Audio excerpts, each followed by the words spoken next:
Sot kena dalë bëjmë një protest. Të punësuarit e postës së Tetovës në protest. Janë të revoltuar pasi thuajse një vit rrogën e marrin pas datës 20, gjë që bën që të mos kenë as sigurim shëndetësor e as të mos mund t'i paguaj në kohë faturat dhe këstet e kredisë. Në Tetovë fina afër 120.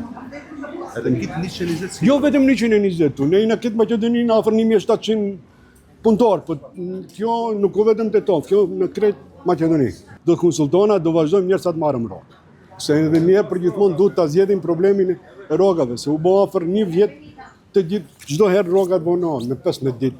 A çdo herë ne kena marrë me 100 deri me 500. Duke marrë parasysh nevojat e punëtorëve, kemi me lloj problematika, dikush ka banesë, dikush do të paguajë ratën, po rritin fëmijët, po shkolla, diçka. Do thonë, gjitha këto janë ato arsye që mungesa si gjitha këto probleme pastaj këta.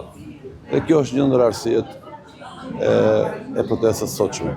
Drejtori i njësisë rajonale të postës në Tetovë i mbështet punëtorët pasi siç shprehet, ata japin maksimumin në punën e tyre dhe janë duke punuar në kushte të këqija. Të cilët janë këtu e kanë përkrajën teme të pa rezervë në drejtimin e sigurimit të rrogave. Për shkak se të gjithë të punëtorë apo shumica dërmuese e këtyre prej kësaj rroge mban familje edhe e bëjnë punën me përkushtim. Ata të cilët nuk i respektojnë të drejtat e punëtorëve, qoftë ligjore, qoftë kontratës kolektive, ato duhet ta kenë parasysh se nuk bëjnë një punë të mirë.